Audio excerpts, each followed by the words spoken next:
오늘은 세상을 뒤집어 놓은 우리 바울 일행들을 보게 됩니다. 오늘 본문 사도행전 17장 1절은 그들이 라고 시작하는데 이 그들은 원래 바울 일행의 4명이 중에서 빌립보에 남은 누가를 제외한 3명 즉 바울과 실라와 디모데를 말하고 있습니다. 그런데 바울과 실라만이 옥에 갇혔었다가 풀려난 후 누가만을 두고 그곳에 두고 3명이 이동을 했습니다. 1절 말씀에 보면 그들이 암비볼리와 아볼로니아로 다녀가 데살로니가에 이르니 거기 유대인의 회당이 있는지라.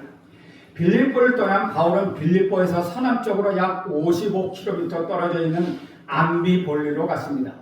그리고 거기서 다시 서남쪽으로 48km 떨어져 있는 아볼리아나로 갔습니다. 그러니까 빌립보로부터 아볼리아나까지는 약 100km 정도 떨어져 있는 거리입니다. 그런데 그때 바울과 실라의 몸은 어떤 상태였습니까? 굉장히 좋지 않은 상태였습니다. 바로 그 전날 맨살위에 매질을 당하여서 상처투성이었고 그 상처가 찢어지고 고름이 나오는 그런 상태였다는 것이죠. 그러나 그들은 치료와 휴식을 선택하는 대신에 그런 상처투성인 그런 힘들어하는 몸을 이끌고 빌립보를 떠나서 암비볼리를 거쳐서 아볼리아나로 갔다는 것입니다. 바울과 실라가 이런 상처투성인 몸으로 아침부터 밤까지 열심히 걸어도 빌립보에서 아볼리아나까지는 나흘이 넘는 길이었습니다. 그런데 바울은 다시 그곳에서 서남쪽으로 56km 떨어져 있는 데살로니가로 갔다는 것입니다. 데살로니가까지 걸어서 이틀 길이었습니다. 빌립보로에서부터 따지면 데살로니가까지는 약 160km 떨어져 있는 먼 거리였습니다. 지금도 빌립보, 암비볼리, 아볼리아나, 데살로니가는 많은 유적들이 남아 있습니다. 지금의 말로는 데살로니가는 데살로니키라고 이야기하고 있습니다.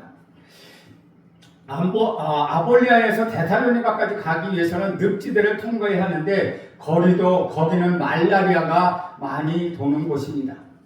늪의 모기가 얼마나 많았겠습니까? 게다가 가파른 언덕길을 올라가야만 했습니다. 가쁜 숨을 내쉬면서 그 언덕 위에 서서 보면 그 앞에 데살로니가만이 펼쳐져 바다가 보이게 됩니다. 정면으로는 저 멀리 만년설이 뒤덮여 있는 큰 산, 그리스에서 가장 높은 산, 해발 2917m나 되는 올리푸스 산이 바로 정면으로 보이게 됩니다. 바울이 데살로니가를 방문했을 때 그곳에는 유대인의 회당이 있었다고 말합니다. 빌립보에는 유대인의 회당이 없었는데 데살로니가에는 유대인의 회당이 있었습니다.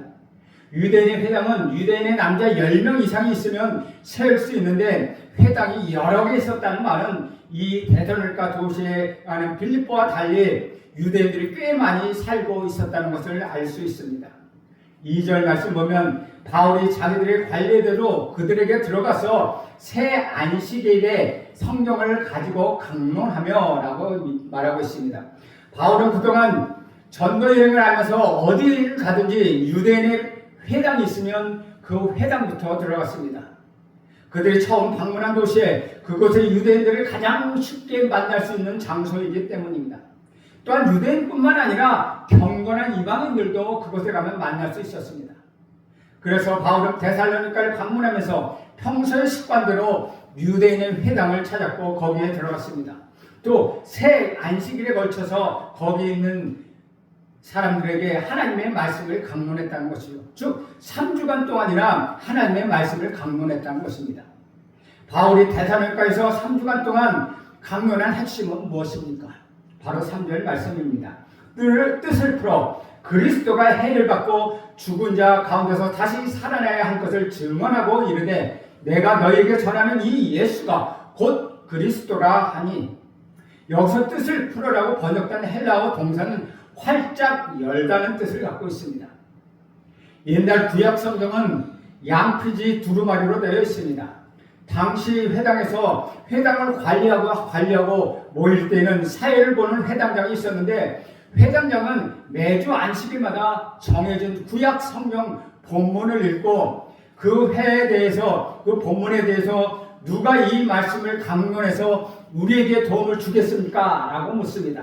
그러면 그 중에 어떤 사람이 나와서 그 두루마리를 입고 강론하기도 했습니다. 그런데 그때 바울이 자원하여 나섰다는 것입니다. 그는 자신이 전하고 싶어하는 하나님 말씀이 기록되어 있는 두루마리를 활짝 펼친 후에 그 말씀을 토대로 해요 복음을 전했다는 것입니다. 유대인들은 오래전부터 자기들은 로마 제국의 압제에서 권해줄 메시아를 기다렸습니다. 메시아는 구원자를 의미하는 히브리 말입니다. 원래 기름 부음을 받은 자인데 시대가 지나면서 구원자라는 의미가 굳어졌습니다. 이것을 헬라어로 번역한 것이 바로 그리스도입니다. 그리스도입니다.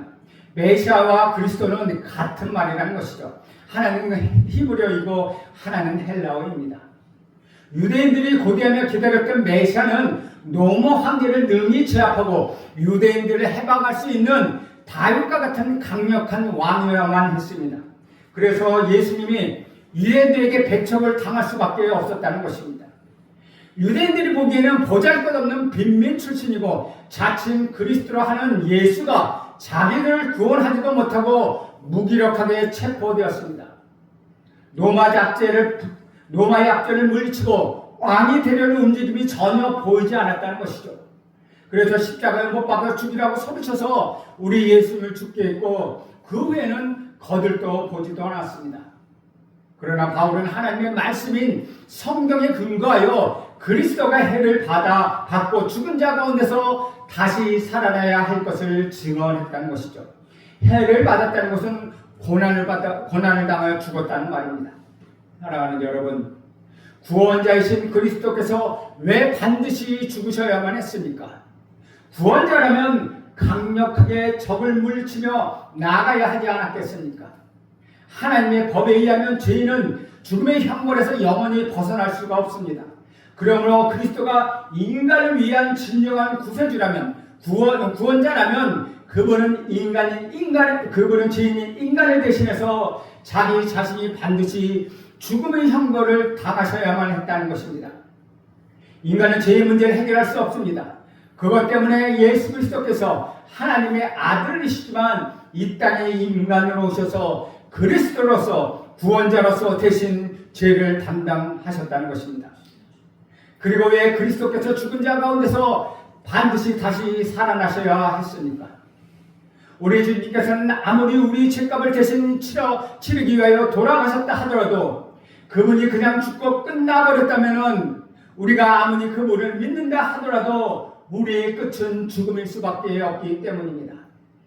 그러나 그분이 죽음을 깨뜨리시고 부활하심으로 인하여 우리에게 죽음을 뛰어넘는 영원한 영생의 생명이 주어졌기 때문에 그분이 그리스도이시라면 그분은 우리를 위하여 죽은 자 가운데서 반드시 다시 살아나셔야만 했다는 것입니다. 바울은 그리스도께서 반드시 죽으셔야만 하고 또 죽은 자 가운데서 반드시 살아나셔야만 한다는 것을 증언한 다음에 자신이 전하는 이 예수가 곧 그리스도다라고 결론을 맺습니다. 그런데 예수라는 이름은 원래 히브리어 이름으로 두 개가 있습니다. 하나는 그것은 성경에 나오는 말씀인데 하나는 여호수아이고 하나는 호세아입니다. 여호수아와 호세아는 같은 이름입니다. 이것은 헬라어로 음역한 것이 예수입니다. 그 뜻은 여호와께서 구원하신다라는 뜻을 갖고 있습니다.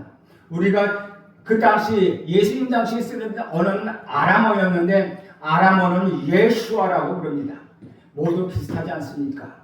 예수, 여호수아, 호세와 예수아 다 같은 말이라는 것이죠. 그런데 바울 당시에 스스로 구원자임을 자처하는 가짜 예수들이 이미 믿지 않았습니까? 1차 전도여행 때 처음 들렸던 곳 구브로였는데 거기서 만난 박수무당의 이름이 바예수였다는 것입니다. 그것은 예수의 아들이라는 뜻인데 자기 아버지 이름이 예수였든지 아니면 예수의 이름을 빙자해서 그렇게 했을 것입니다. 그래서 신약 성경은 예수님을 가짜 예수와 구별하기 위하여 우리 예수님이 나신 곳을 붙여서 나사렛 예수라고 표기하고 있다는 것이죠. 그냥 예수라고 표기하지 않고 꼭 나사렛 예수라고 표기하고 있는 것은 그 당시 예수님을 가짜 예수들이 너무나도 많았기 때문이라는 것이죠.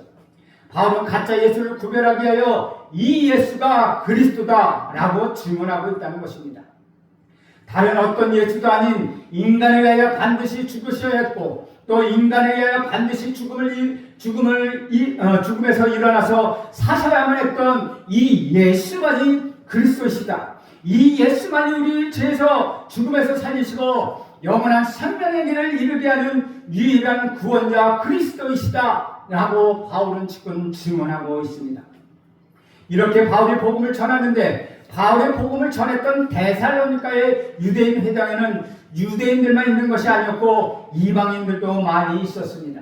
4절 말씀을 보겠습니다. 그 중에 어떤 사람 곧 경건한 헬라인의 큰 무리와 적지 않은 규보인들도 권함을 받고 바울과 신라를 따르나.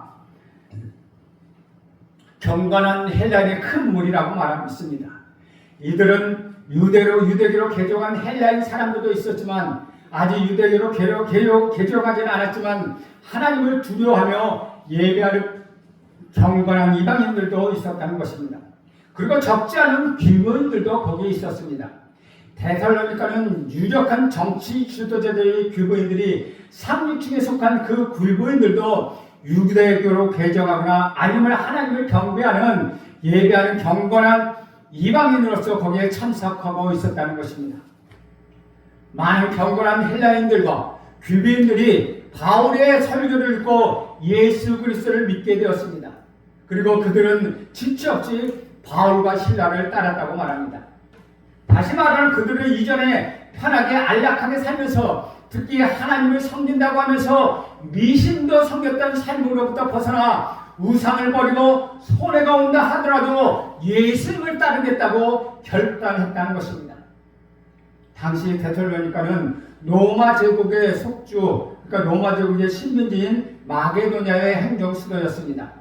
행정 수도였다는 것은 그 도시에 로마 총독이 살고 있었다는 것입니다. 유대의 로마 총독이 머물렀던 것은 가이사라라 하는 곳입니다. 그런데 마게도냐에는 로마 총독이 머물른 것은 바로 이 데살로니가입니다. 로마 총독이 있다는 것은 지배 계층이 그 도시에 몰려 있다는 것을 또한 의미하기도 한다는 것입니다. 게다가 데살로니가는 로마 제국의 주된 세금을 면제받는 자유도시였다는 것이죠. 예나 지금이나 세금이 면제되는 도시는 사람들을 끌어당기는 매력이 있지 않습니까? 특히 사업하는 사람들은 세금이 없으니 얼마나 좋습니까? 2000년 전 데살로니가에도 더 많은 돈을 벌려는 상인들이 각지에서 데살로니가로 몰려들었습니다. 그 결과 데살로니가는 정치적으로도 유력 도시였고 경제적으로도 매우 풍요가 넘치며 마게도냐의 도시 중에서 최고의 도시였다는 것입니다. 그렇게 부유하고도 거대한 도시 데살로니가에 바울과 실라와 디모데가 나타났는데 그들의 모습은 어땠겠습니까? 수리아 안독에서 떠난 지 한참 되고 중간중간 아무리 빨아입는다 하더라도 그것은 얼마나 초라하고 얼마나 더러웠겠습니까? 게다가 바울과 실라는 빌립보에서 맨몸으로 심한 태형을 당했기 때문에 살이 찢어지고 터지고 형편없는 상처투성이의 몰골이었습니다. 그런 몸으로 빌립보에서부터 여기까지 160km가 넘는 길을 며칠에 걸려서 걸어왔으니 그들의 몸은 얼마나 지쳐 있었겠습니까?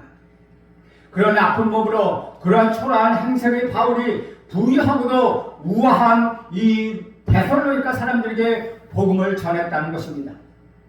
그가 전한 복음의 핵심은 무엇이었습니까? 예수는 그리스도시다. 인간을 위하여 반드시 죽으셔야만 했고 또 인간을 위하여 죽은 자 가운데서 반드시 다시 살아나셔야만 했던 그 예수만이 유일한 그리스도요 구원자이시다 라고 말하는 것입니다. 사실 바울에게 예수 그리스도를 따른다는 것은 예수 그리스도를 본받아 그분의 목숨을 위하여 자신이 받아야 할 고난이 있다면 기꺼이 당한다는 것을 의미한다는 것이죠. 그래서 바울은 이후에 고린도에서 데살로니가 성도들에게 보낸 첫 번째 편지인 데살로니가전서 2장 1절에서 2절에 이렇게 증언합니다. 형제들아, 우리가 너희 가운데 들어간 것이 헛되지 않은 줄을 너희가 친히 아나니 너희가 아는 바와 같이 우리가 먼저 빌립보에서 고난과 능력을 당하였으나 우리 하나님을 힘입어 많은 싸움 중에 하나님의 복음을 너희에게 전하였노라. 바울은 빌립보에서 억울하게 잡혀 감옥에 갇히고 심한 매질을 당하고 지하 감옥에서 고난을 당하였습니다. 데살로니가에 와서도 모든 사람이 바울의 일행을 환영한 것은 아니었습니다. 바울의 일행을 해치려는 사람들도 많았다는 것입니다. 그럼에도 불구하고 바울은 데살로니가 전서를 쓴 것처럼 빌립보에서 고난을 당하였지만 하나님 안에서 담대하게 하나님의 복음을 여러분에게 전했다라고 데살로니가 교인들에게 직접 밝혔다는 것입니다. 그리스 신화가 판을 치는 우상의 도시 데살로니가에서 그러한 생명의 역사가 일어났다는 것은 정말로 기적입니다. 데살로니가야 조금 전에 말씀드렸던 것처럼 데살로니가 많이 있고 거기에는 알프스 산이 있다는, 올림푸스 산이 있다는 것입니다. 그 올림푸스 산은 그리스 로마 신화의 중심이 되는 산입니다. 많은 그리스 로마의 우상들이 거기에 있었다는 것이죠. 그러니 데살로니가 지역에 얼마나 많은 우상들이 있었겠습니까? 그런 우상들이 있는 곳에서 이런 일이 일어났다는 것 얼마나 놀랍고 기적이 아니겠습니까? 이것을 축하하고 기뻐한 일이라는 것이죠. 그런데 상황은 정반대로 전개되고 있습니다. 5절 말씀입니다. 그러나 유대인들은 시기하여 저자의 어떤 불량한 사람들을 데리고 때를 지어 성을 소동하게 하여 야손의 집에 침입하여 그들을 백성에게 끌어내려고 찾았으나 유대인들은 주님께서 베풀어 주신 생명의 역사를 전혀 기뻐하지 않고 오히려 바울을 시기하기 시작했습니다. 여러분 한번 살펴보십시오. 바울이 전한 설교 내용이 그들이 시비를 건 것이 아니라는 것입니다. 그것을 반대한 것이 아닙니다. 그들은 바울의 설교를 통하여 일어난 결과를 보고 바울을 시기한 것입니다. 이것을 보면 소동을 일으킨 유대인들은 그냥 유대인들이 아니라 유대 회당의 지도자 그런 그룹에 속한 사람들이었다는 것이죠. 지금까지 자신들이 그 유대 회당에서 강론했을 때는 단 한 번도 이런 역사적 이런 기적이 일어난 적이 없었다는 것입니다. 그런데 어디서 굴러 들어온 떠돌이 그것도 아주 행색이 초라한 여행자 바울을 통해 자신의 멋진 옷을 입고 설교했는데 형편없는 모습과 아파서 철저매는 그 바울을 통해서 놀란 역사가 일어났고 사람들의 마음에 큰 변화가 일어났다는 사실, 그리고 그들이 하나님을 찬양했다는 사실, 그 사실에 그들은 시기했다는 것입니다. 자존심이 매우 상해서 그들은 시기했다는 것이죠.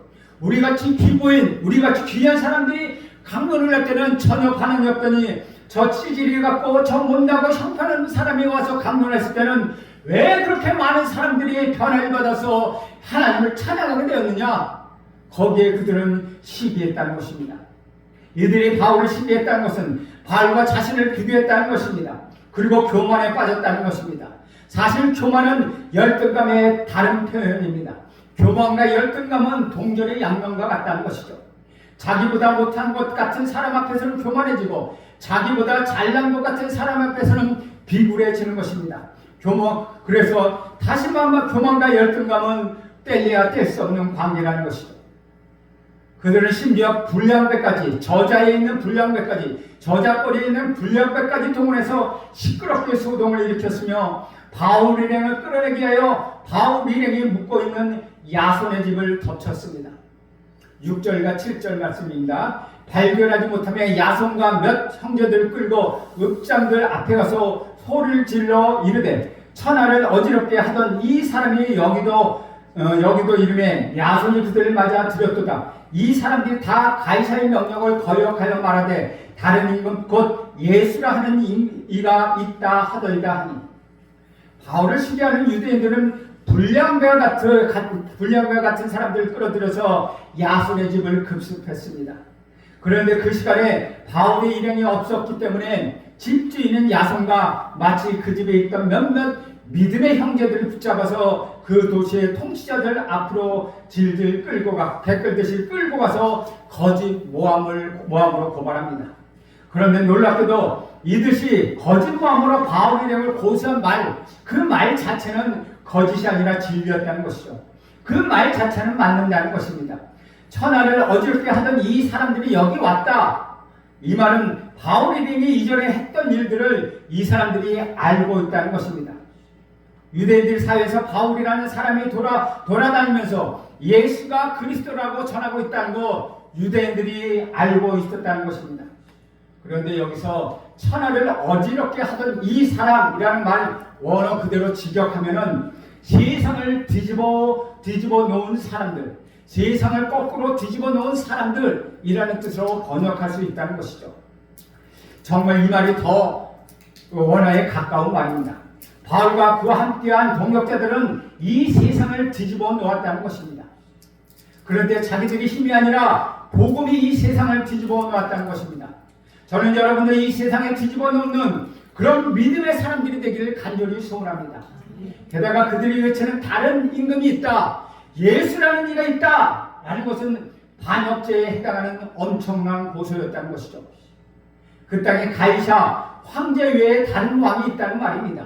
이 임금이라는 단어는, 가이사라는 단어는 황제에게만 쓰는 단어입니다.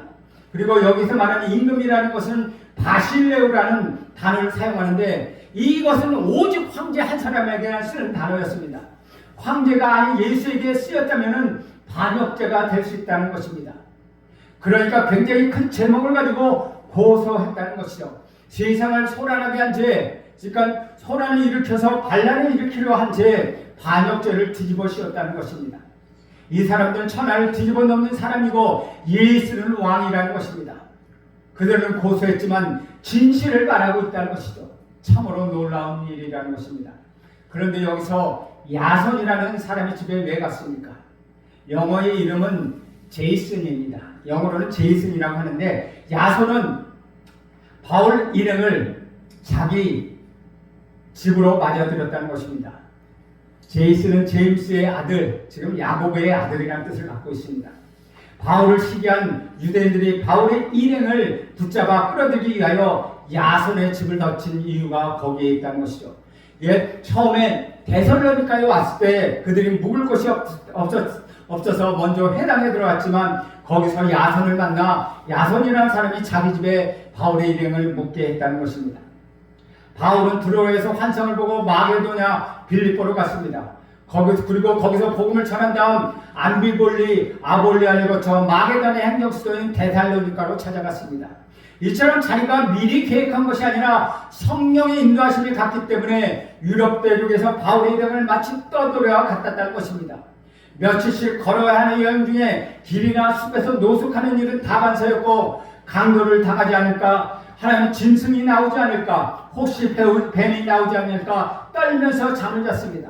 또 목적지에 도착해서는 누군가의 호의를 베풀어 주지 않으면 여행비가 부족했던 바울의 일행은 편한 영혼의 잠자리를 구할 수 없었다는 것입니다.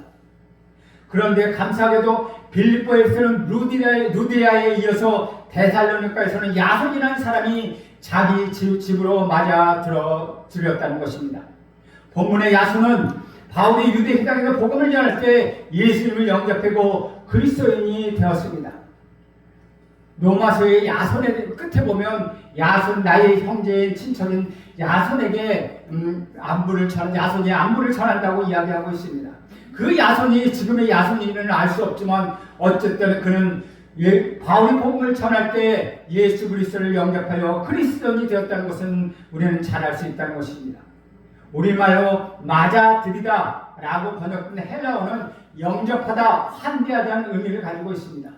그러니까 야손이 건성으로 형식적으로 그들을 맞아들인 것이 아니라 바울을 손님으로 기꺼이 환영하고 환대해서 그를 맞아들였다는 것이죠.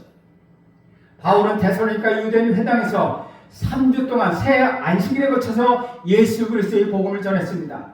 즉 바울에 의하면 데살로니가에서 최소한 3주간은 머물러 있었다는 것입니다. 그런데 대부분의 신학자들은 바울의 일행이 데살로니가에서 약 8개월 정도 머물러 있었다고 보고 있습니다. 그러니까 야손은 바울 일행이 머무는 동안 8개월 동안 기꺼이 자기 집을 제공했다는 것입니다.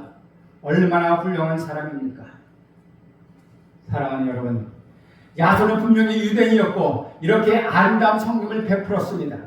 그러나 데살로니가 유대인들은 바울을 시기하여 천하를 어지럽게 하고 로마 황제에 거역하는 불순한 이 인물을 맞아들였다는 거짓 모함과 야손과 데살로니가의 믿음의 형제를 고발했다는 것입니다.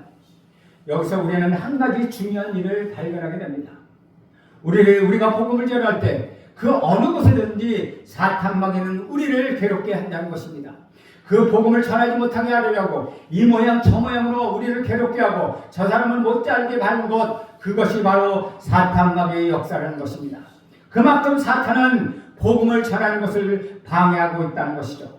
그러나 저는 여러분 모두가 복음을 전하는 데 힘을 갖고 믿음으로 복음을 전하는 여러분 모두가 되길 간절히 바랍니다. 이들은 하나님이 알지 못하는 이방인들이 아니었습니다. 이들은 하나님을 잘 알고 하나님 택하셨던 유대인들이었다는 것입니다. 그런데도 바울의 설교를 듣고 나면 이 일들을 보면 시기심에 불탔다는 것입니다. 우리가 갈등을 갖는 것은 모르는 사람과 갈등을 갖지 않습니다. 나를 잘 아는 사람, 내 곁에 있는 사람, 나와 같이 신앙한 생활을 하는 사람들이 우리와 갈등을 겪게 된다는 것이죠. 나를 잘 알기 때문에, 나의 약점과 장점을 잘 알기 때문에 그것을 사탄마귀는 틈타게 하여서 서로 우리는 형제자매임에도 갈등을 갖게 한다는 것입니다. 우리는 여기서 중요한 교훈 하나를 발견합니다. 주를 믿는 그리스도인이라 할지라도 다른 사람을 시기하게 한다면 우리 역시 주님과 전혀 상관없는 불의한 도구로 전락하고 만다는 것입니다. 그들은 하나님을 믿는다고 하는 하나님의 백성 유대인인데도 불구하고 이러한 불의한 방법을 사용하였습니다. 그것은 그들의 시기 때문이었습니다. 어떤 이유에서든지 혹시 지금 누군가를 시기하고 있다면 단지 정도의 차이만 있을 뿐 아니라 여기에 나오는 유대인들과 근본적으로 우리는 아무런 차이가 없다는 것입니다. 저는 여러분 모두가 시기가 아니라 교만이 아니라 그 사람을 사랑하며 그 사람을 축복하는 사람들이 되길 간절히 소원합니다. 유대인들이 조폭까지 즉 저작거리 불량배 지금으로 말하는 조직폭력까지 동원하여서 바울의 인행을 로마 황제를 거역하는 반역죄인으로 고발했다면 그 반역죄들에게 자기 집을 제공한 야손과 그 집에 있는 형제들과 가족들 역시 무사할 수 있지는 않았다는 것입니다. 8절과 9절에 보면 무리와 업장들이 이 말을 듣고 소동하여 야손과 그 나머지 사람들에게 보석금을 받고 놓아주니라 라고 말합니다. 유대인들의 거짓모함에 데살로니가 시민들과 통치자들 사이에 1대1 대소란이 일어났습니다. 로마제국을 전복하려고 하는 대역죄인들이 지금 데살로니가에 나타나는 말을 들으면 그 지역의 어떤 통치자라도 가만히 있겠습니까? 비시디아 안디옥, 이고니온, 루스드리아, 빌립보에서 그랬듯이 데살로니가 시민들과 통치자들도 이러한 모함에 아주 간단하게 선동당하고 말았습니다. 데살로니가 통치자들은 떠돌이 여행자인 바울이 인행의 소재를 파악할 수 없으므로 더 이상 바울 때문에 문제가 생기지 않도록 조치를 취했습니다. 즉 바울 일행에게 자기 집을 제공했던 야손과 그의 집에 있었던 몇몇 형제로부터 보석금을 받고 그들을 풀어줬다고 되어 있습니다. 그런데 여기서 보석금이라고 번역한 헬라어 원어에는 반드시 돈을 의미하는 것은 아닙니다. 오늘날에 보석금을 받고 풀려났다 그러면은 그 얼마의 돈을 법원에 내고 대신 구속에서 풀려나 자유롭게 되는 것을 말하고 있습니다. 그러나 여기서 보석금이라는 것은 일종의 서약서, 즉 각서라고 보는 것이 타당합니다. 다시 말하면 죄인인 바울과 다시는 상종하지 않겠다. 바울이 다시 나면 즉각 신고하겠으며 만약 이 약속가 어길 경우에는 어떠한 형벌도 달게 받겠다라는 내용의 각서를 쓰고 풀려났다는 것입니다. 바울 일행이 떠난 뒤에 정치권 유대인들은 믿음의 형제자매를 괴롭혔습니다. 그 소식을 들은 바울은 데살로니가 형제들에 대한 안타까움으로 데살로니가를 다시 방문하고 싶었지만은 데살로니가 2장 18절에 보면 사탄이 나를 막았다고 표현을 씁니다. 이것은 야손과 믿음의 형제들에게 서약서를 쓰게 한 것을 가리키고 있는 것입니다. 만약 바울이 데살로니가에 다시 가면 각서를 쓴 야손과 형제들이 어려움에 처할 것을 분명히 했기 때문에 바울의 일행은 다시 데살로니가로 갈 수가 없었다는 것입니다. 주 안에서 사랑하는 여러분, 믿음의 생활은 마라톤과 같습니다. 우리는 꾸준히 해야 합니다. 우리에게 어떤 고난이 다가오고 우리에게 어떤 환난이 다가온다 하더라도 우리는 꾸준히 마라톤과 같은 믿음의 생활을 해야 합니다. 42.195km를 달리다 보면은 이렇게 포기하고 싶은 마음이 듭니다. 포기하고 또 저렇게 보면 목이 말라서 너무 힘듭니다. 땀이 나고 그저 주저앉고 싶습니다. 고난이 찾아온다는 것이죠. 믿음 생활도 평생 지속한다는 의미에서 이 마라톤과 같다는 것입니다. 그런데 믿음 생활도 평소에 훈련되고 습관이 되어야 합니다. 마라톤은 아무나 합니까? 평소에 훈련하고 평소에 훈련받아서 습관이 되다시피 했을 때 마라톤을 뛸 수 있다는 것입니다. 말씀 묵상이 우리는 습관이 되어야 합니다. 기도가 습관이 되어야 합니다. 바울처럼 하나님 돌아다니면서 복음을 전할 때에도 바울이 온갖 고난을 받았다는 것은 그 안에 예수 그리스도로 인하여 가득 찼기 때문입니다. 우리 안에 예수 그리스도를 채워야 합니다. 말씀 묵상이 습관이 되어야 합니다. 기독교가 습관이 되어야 합니다. 사랑과 섬김이 우리의 거룩한 습관이 되어야 합니다. 우리 주님을 향해 우리 눈을 맞추는 습관이 되어야 한다는 것입니다. 이렇게 신앙이 거룩한 습관이 된다면 여러분은 아름다운 삶을 살아가게 될 것입니다. 이 신앙이 거룩한 습관이 될 때 여러분의 삶은 새로워지고 새로운 가치관을 가지게 될 것입니다. 진짜 그리스도인으로서 살아가기 위해서는 바울과 같은 고난과 역경을 당한다 하더라도 우리 믿음이 마라톤같이 힘들다 하더라도 그리스도는 살아갈 때 사탄은 떠나가게 될 것입니다. 두려움도 사라지게 될 것입니다. 여러분에게 고통도 사라지게 될 것입니다. 오히려 마라톤을 뛰는 기쁨처럼 신앙생활하는 기쁨, 그 고난의 기쁨으로 다가올 것입니다. 여러분에게 임했던 모든 힘든 것, 어려운 것, 여러분 집안에 일어났던 저주도 풀리게 될 것입니다. 이러한 크리스찬들이 다 되기를 간절히 원합니다. 믿음의 신앙생활 마라톤을 온전히 완주하는 여러분 모두가 되기를 간절히 축원드립니다. 기도하겠습니다. 하나님, 오늘도 바울에게 대살로니까에 들어가서 복음을 전함으로 인해 많은 사람들이 복음을 듣고 하나님 예수를 믿었습니다. 그러나 많은 다른 사람들 또한 이 복음을 거절함으로 인하여서 바울을 시기하여 하나님의 고통에 빠지겠습니다. 하나님, 우리도 이와 같이 믿음 생활을 할 때 때로는 기쁨으로, 때로는 감사함으로, 때로는 고난과 환난이 찾아온다 하더라도 우리 믿음 생활, 긴 마라톤 생활과 같으니 그 믿음 생활을 완주하여 우리 주님께 칭찬받는 우리 모두가 되게 하옵소서. 예수님의 이름으로 기도합니다. 아멘.